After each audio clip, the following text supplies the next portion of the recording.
رہبر راہ شریعت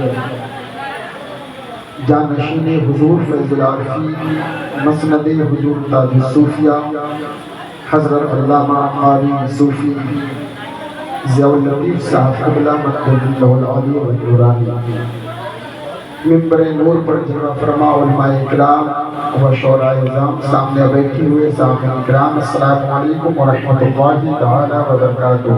وعلیکم السلام ورحمۃ اللہ تعالی وبرکاتہ۔ الحمدللہ نحمدہ ونصلی علی رسولہ الکریم اما بعد فاعوذ باللہ من الشیطان الرجیم بسم اللہ الرحمن الرحیم یا ایھا الذین آمنوا اتقوا اللہ وکونوا مع الصادقین صدق اللہ العلی العظیم وصدق رسولہ النبی الکریم ونحن علی ذلک من الشاہدین والشاکرین والحمد للہ رب العالمین۔ درود پاک بلند آواز کے ساتھ پڑھیں اللہم صلی علی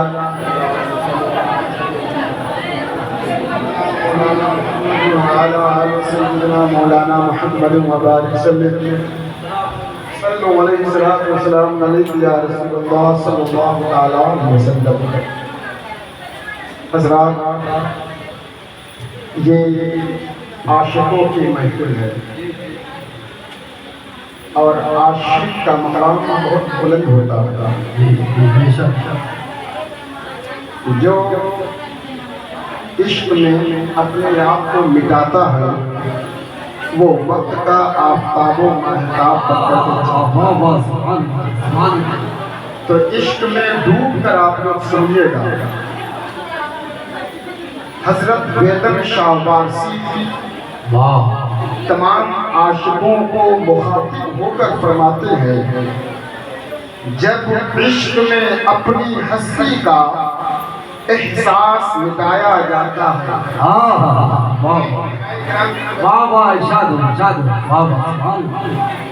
جب عشق میں اپنی ہستی کا احساس مٹایا جاتا ہے پھر جس کی تمنا ہوتی ہے ہر شے میں وہ پایا جاتا ہے۔ پھر جس کی تمنا ہوتی ہے ہر شے میں وہ پایا جاتا ہے۔ اے راہ محبت کے رہرو افسوس نہ کر ناکامی پر، اے راہ محبت کے رہرو افسوس نہ کر ناکامی پر، ارے منزل تو مل ہی جاتی ہے جب خود کو مٹایا جاتا ہے۔ منزل تو مل ہی جاتی ہے جب خود کو مٹایا جاتا ہے۔ یہ اپنے جاننے والوں کو کچھ اس طرح کر پاتے ہیں۔ یہ ایسی وادی ہے، اس وادی میں ہر مسافر کو نہیں تڑپایا جاتا ہے بلکہ یہ اسے تڑپاتے ہیں جسے کچھ نوازنا چاہتے ہیں۔ دیکھتے ہیں اس کا ظرف مضبوط ہے کہ نہیں۔ یہ اپنے چاہنے والوں کو کچھ اس طرح تڑپاتے ہیں، نشتر بھی چبھوئے جاتے ہیں مرہم بھی لگایا جاتا ہے۔ نشتر بھی چبھوئے جاتے ہیں مرہم بھی لگایا جاتا ہے اور ممکن ہی نہیں ہے طے کرنا یہ عشق کی منزل کا رستہ۔ بہت لوگ عشق کا دعویٰ کرتے ہیں کہ ہم عاشق ہیں، لیکن جب امتحان کا وقت آتا ہے تو وہ عاشق کا لاپتہ ہو جاتا ہے۔ ممکن ہی نہیں ہے طے کرنا یہ عشق کی منزل کا رستہ۔ ارے منصور کی طرح عاشق کو سولی منصور کی طرح عاشق کو سولی پہ چڑھایا جاتا ہے۔ اب منصور ایک سچے عاشق کا نام ہے۔ وہ عشق مصطفیٰ عشق خدا کے سمندر میں غرق ہو چکے تھے تو وہ یوں ہی دعویٰ نہیں کر رہے تھے الحق کا۔ منصور کے خون کا ہر قطرہ گر گر کے زمین پر کہتا ہے۔ خدائی کا دعویٰ لوگوں نے سمجھا کہ یہ خدائی کا دعویٰ کر رہے ہیں۔ منصور کے خون کا ہر قطرہ گر گر کے زمین پر کہتا ہے، ارے جو عشق میں کامل ہوتا ہے الحق کا نعرہ لگاتا ہے۔ جو عشق کامل ہوتا ہے حق کا نعرہ لگاتا ہے جب نقش دوئی مٹ جاتا ہے پھر سامنے وہ آتا ہے جب نقش دوئی یعنی ایک میں اور ایک تو یہ منو تو کی بات ہے جب تک انسان اپنے آپ کو مٹاتا نہیں ہے وہ فنا کی منزل کو پاتا نہیں بقا کی کیا منزل ہے وہ سمجھ ہی نہیں پاتا ہے اس وادی میں انسان کو اپنے آپ کو مٹانا پڑتا ہے جب نقش دوئی مٹ جاتے ہیں پھر سامنے وہ ہوتا ہے ارے معراج محبت ہوتی ہے دیدار کرایا اور دیدار کرایا جاتا ہے اور اس کے رخ کا جو دیدار کر لیتا ہے وہ اس فرش زمین پر بیٹھتا ہے عرش بڑی کی خبر لگتا ہے وہ اس فرش زمین پر بیٹھتا ہے لوح محفوظ کو دیکھا کرتا ہے وہ اس فرش زمین پر بیٹھ کر کے تحت الزرا کو دیکھا کرتا ہے اس کے رخ کی زیارت کے قابل اپنے عینک تو کر لو اپنی آنکھ کو تو کر لو درود پاک بلند آواز کے ساتھ پڑھیں اللہم صلی علی سیدنا و مولانا محمد وعلا علی سیدنا مولانا محمد وبارک سلم صلو علیہ الصلوۃ والسلام علیک یا رسول اللہ صلی اللہ علیہ وسلم حضرات کچھ چند سال پہلے حضور تاج الصوفیاء عطائے رسول حضرت علامہ الحاج شاہ قبلہ پیر و مرشد راشد رضا رحمۃ اللہ تعالی علیہ اپنے قلوب ناز سے اس خانقاہ کے ذرات کو روشن اور منور کیا آج ایک اللہ کا ولی ایک اللہ کا دوست اللہ کا محبوب بندہ جس جگہ اپنے قدم کو رکھ دے اس جگہ کی برکت اور اس جگہ کی عظمت یہ ہو جاتی ہے اور جس شخص پر نظر ڈال دے اگر وہ بخشش خواہ ہو تو اسے صدام بابا بنا دیا جائے اور اسی نظر کا تاج الصوفیاء کی نظر صدام بابا پر پڑے تو بابا بن جائے اور پھر جب بابا اپنی نظر کسی مریض کے اوپر ڈال دے تو اس کا بیڑا پار بات ان کی نہیں ان کے پیر و مرشد حضور تاج الصوفیاء کی جنہوں نے اپنی ایک بھرپور نظر ان کے اوپر ڈالی اور ان کے دل کی دنیا کو بدل دیا میرے عزیزوں کہنے کا مقصد اور مطلب یہ ہے جب ایک بندہ اپنے دل کو صاف کر لیتا ہے جب ایک بندہ اپنے دل کو پاک کر لیتا ہے پھر وہ بندے صوفیوں کی صفت میں شامل ہے اس بندے کو صوفی کہا جاتا ہے اور صوفی بہت بلند چیز ہے حضرت سیدنا امام احمد بن حنبل رضی اللہ تعالی عنہ فرماتے ہیں ما وجدت اقواما افضل من اهل التصوف من الصوفیاء میں نے تصوف والے صوفیوں سے بہتر دنیا میں کوئی طبقہ نہیں دیکھا جتنا افضل اور اعلیٰ طبقہ صوفیوں کا ہے اس زمانے میں ایک مولوی نما شخص محفل میں سے کھڑا ہو کر کہنے لگا ہم یستمعون ویرقصون حضرت آپ صوفیوں کو افضل میں اقوام کہہ رہے ہیں بہتر کہہ رہے ہیں یہ صوفیاء سماع سنتے ہیں اور رقص کرتے ہیں ورد کرتے ہیں حال کرتے ہیں پھر کیسے افضل ہو گئے کیسے بہتر ہو گئے اب صوفیوں کے رقص پر صوفیوں کی سماع پر اس زمانے میں ایک مولوی نما شخص اعتراض کیا تھا آج کی یہ کوئی نئی بات نہیں ہے لیکن قربان جو امام احمد بن حنبل کے جواب پر انہوں نے فرمایا ہم یستمعون ویرقصون ہاں وہ سماع سنتے ہیں رقص کرتے ہیں وجد کرتے ہیں انہیں چھوڑ دو ان کے حال پر وہ ایک لمحہ اپنے مولا کی معیت میں خوشی مناتے ہیں۔ جب ایک صوفی سما سنتا ہے، جب سما میں کلام عشق پڑھا جاتا ہے، جب کلام عشق کی تاثیر، اس کے اثرات، اس کے تاثرات، اس کے کیفیات ایک صوفی کے قلب باطن پر وارد ہوتا ہے، تو وہ صوفی اپنے قابو سے باہر نکل کر وجد کرنے لگتا ہے۔ امام احمد بن حنبل فرماتے ہیں ایسے عالم میں ایک عاشق کو معشوق کے ساتھ، طالب کو مطلوب کے ساتھ، محب کو محبوب کے ساتھ، مرید کو پیر کے ساتھ وصل کر لینے دیا کرو، حال کھیل لینے دیا کرو۔ اسی لیے تو امام احمد رضا خان علیہ رحمت و رضوان پکار اٹھتے ہیں، رضا پل سے اب وصل کرتے گزریے، کرتے گزریے، رضا پل سے اب وصل کرتے گزریے، کہ ہے رب سلم صدائے محمد۔ ذرا غور تو کیجئے، امام احمد رضا خان علیہ رحمت و رضوان کیا درس دے رہے ہیں؟ وہ پل صراط جو بال سے زیادہ باریک ہے، وہ پل صراط جو تلوار سے بھی زیادہ تیز ہے، اس کے اوپر احمد رضا وصل کرتے گزریں گے۔ کیسے گزریں گے؟ کیسے ممکن ہو سکتا ہے؟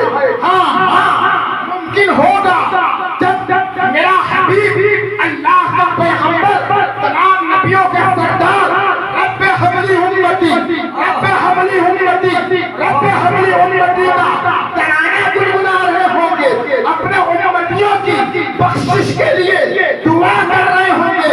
اس دعا کو یاد کر کے احمد رضا کہتا ہے، اے احمد رضا اب تجھے پریشان ہونے کی ضرورت نہیں ہے، یہ پل صراط بال سے زیادہ باریک ضرور ہے، تلوار کی دھار سے زیادہ تیز ضرور ہے، لیکن میرا حبیب دعا فرما رہا ہے اس تلوار اور اس تلوار کے دھار پر، بال سے زیادہ باریک والے راستے پر وصل کرتے ہوئے گزریے۔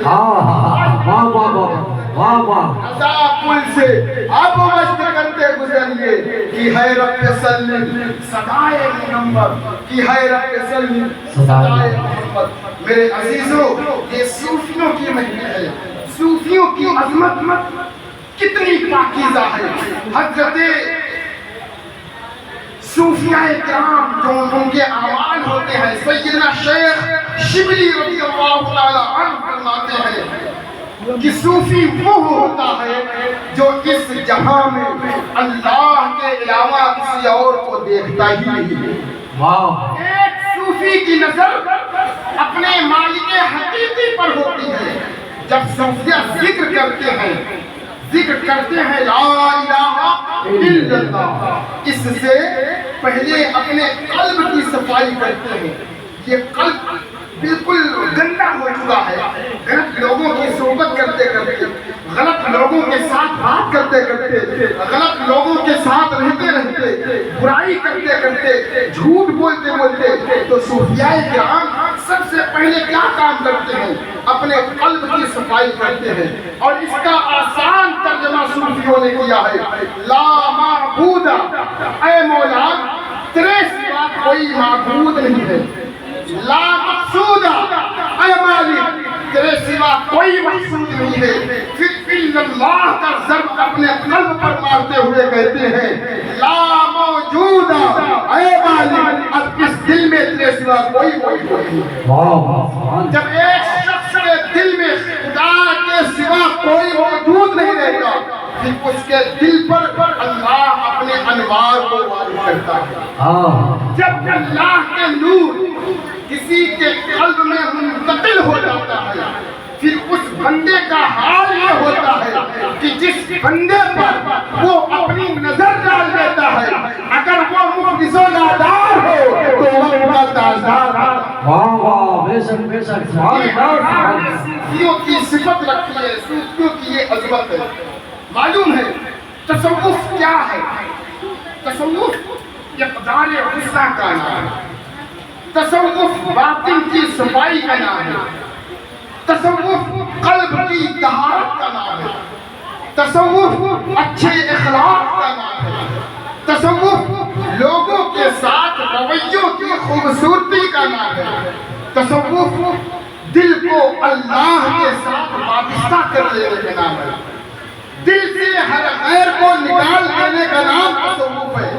علامہ اقبال فرماتے ہیں فخر و بدر و حنین کی گرمی کا نام ہے، تپتے ہوئے ریگستان میں حضرت بلال کی اذان کا نام ہے، کربلا کی سرزمین پر امام حسین نے اپنے سر کو سجدے میں رکھ کر عظمت نماز بتائی، اس سجدے کا نام تصوف۔ آج لوگ کچھ کہتے ہیں کہ کربلا میں امام حسین رضی اللہ تعالیٰ عنہ پیاسے شہید کیے گئے، لیکن یاد رکھیے گا امام حسین پیاسے ضرور تھے لیکن محتاج نہیں تھے۔ امام حسین پیاسے ضرور تھے مجبور نہیں تھے۔ ارے ذرا غور تو کرو، اس انڈیا کی سرزمین پر، ہندوستان میں اجمیر کی سرزمین پر، جس کے بیٹے کے بیٹے بیٹے کے بیٹے غریب نواز ایک چھوٹے سے کاسے میں پورا آنا ساگر سما سکتا ہے، اس کا دادا کربلا کی سرزمین پر کیا نہر فرات نہیں بلا سکتا؟ ارے اگر وہ حکم دے دیے ہوتے نہر فرات امام حسین کے قدموں میں ہوتی، قسم خدا کی وہ منظر بدل گیا ہوتا، یزیدیوں تیرا کلیجہ دہل گیا ہوتا، حسین ہاتھ دعا کر اٹھا دیے ہوتے تو کربلا میں بھی زمزم نکل گیا، حسین ہاتھ دعا کو اٹھا دیے ہوتے تو کربلا میں بھی زمزم نکل گیا ہوتا۔ میرے عزیزو، اس محفل میں آنے کا مقصد یہ ہے کہ ہم اس محفل سے کچھ سیکھ کر جائیں، اور وہ سیکھ کیا ہے؟ آپ اپنے نظر کو، اپنی نیت کو، اپنے وجود کو، خیالات کو، سوچ کو، فکر کو پاکیزہ کر لو۔ یقین جانیے یہ سب چیزیں کیسے ہوں جب آپ شریعت پر پابند رہیں گے، یعنی آپ کی زبان پر شریعت کا پہرا لگ جائے، آپ کی آنکھ پر شریعت کا پہرا لگ جائے، آپ کے کان پر شریعت کا پہرا لگ جائے، آپ کے ہاتھ اور پاؤں شریعت کے زنجیر سے جکڑ دیے جائے۔ جب زبان پر شریعت کا پہرا ہوگا، زبان کبھی جھوٹ نہیں بولے گی۔ آنکھ پر شریعت کا پہرا لگاؤ گے، آنکھ کبھی غلط چیزیں نہ دیکھیں گی۔ ہاتھ پر شریعت کا پہرا لگاؤ گے، غلط کام نہ کرے گا۔ پاؤں پر شریعت کا پہرا لگ جائے تو غلط کام کی طرف پاؤں کبھی بڑھیں گے نہیں۔ اور معلوم ہے جب شریعت پر آپ عمل کریں گے، یہ شریعت کا نور جب آپ کے قلب باطن میں منتقل ہوگا، وہ طریقت بن کر کے باہر ظاہر ہوگی، یعنی شریعت آپ کو گناہوں سے روک دے گی، اور اس شریعت کا نور جب آپ کے دل میں وارد ہوگا تو آپ کے دل سے گناہوں کا خیال ہمیشہ نکالے گا۔ شریعت پر عمل کرنے کے بعد، اور سنیے گا، شریعت پر عمل کرنے کے بعد دل کے اندرونی سطح پر جو نور کی قوت پیدا ہوتی ہے، وہ طریقت بن کر حضرت انسان کو قرب خدا پر اب یہ دل کو پاک کرو، دل کو صاف کرو، تب اس دل میں اللہ کا نور منتقل ہوگا۔ اور یہ دل آپ خود پاک نہیں کر سکتے، بلکہ کسی ایسے کامل شخص کے پاس جانا ہوگا جس کا کام ہی ہے دل کو صاف کر دینا۔ جب آپ کسی پیر کامل کی بارگاہ میں جائیں گے، کسی اللہ کے ولی کی بارگاہ میں جائیں گے، وہ اللہ کا ولی اپنے فکر سے، ذکر سے، توجہ سے اپنی نظر ایک بھرپور آپ کے اوپر جب ڈالے گا، آپ کے دل کے آئینے کو بالکل صاف اور ستھرا کر دے گا۔ جب دل کا آئینہ صاف ہوگا، پھر اس کے دل میں جلوہ عشق وارد ہوتا ہے، جب جلوہ عشق کسی مومن کے دل میں وارد ہوتا ہے، پھر اس کے دل میں جو کچھ خوش و خواہشات باقی رہتے ہیں، یعنی کہ دنیا کی طرف، دنیا کی آرزو، دنیا کی خواہش، دنیا کی جستجو اگر اس کے دل میں باقی رہتی ہے تو یہ جلوہ عشق اسے جلا کر راکھ کر دیتی ہے، پھر محب اور محبوب کے رابطے قوی ہو جاتے ہیں۔ جب محب اور محبوب کے رابطے قوی ہو جاتے ہیں تب رب فرماتا ہے اے جبرائیل مجھے فلاں بندے سے محبت ہو گئی، گویا کہ وہ بندہ غلام آصف پیا ہو، تو رب فرماتا ہے جبرائیل مجھے غلام آصف پیا سے محبت ہو گئی ہے۔ جبرائیل عرض کرتے ہیں اے مولا کریم میں نے سنا، اب بتا میرے لیے کیا حکم ہے؟ تو حضرات محترم اللہ فرماتا ہے اے جبرائیل اب تو بھی محبت کر۔ جبرائیل بھی اس بندے سے محبت کرنے لگ جاتے ہیں۔ رب فرماتا ہے اے جبرائیل اب آسمانی فضاؤں میں ندا دے دے، اللہ کے جتنے فرشتے ہیں اس بندے سے محبت کرے۔ اللہ کے تمام فرشتے پھر اس بندے سے محبت کرنے لگ جاتے ہیں۔ پھر رب فرماتا ہے اے جبرائیل ثم تنزل له محبت فی آل الارض، اب میرے اس بندے کی محبت کو فرش زمین پر لے کے جاؤ۔ فرش زمین پر جتنے مخلوق ہیں، جتنے بندے ہیں، ان کے دلوں میں میرے اس محبوب بندے کی محبتوں کا جلال کرو۔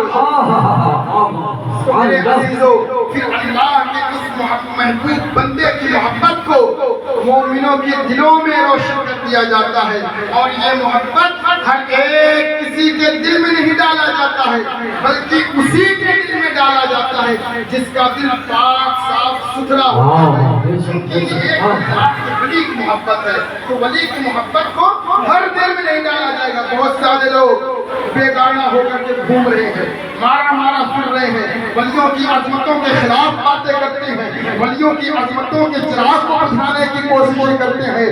نادانو تمہاری نسلوں کے چراغ بجھ جائیں گے لیکن اللہ کے ولیوں کی عظمتوں کے چراغ نہ آج بجھا ہے نہ صبح قیامت تک۔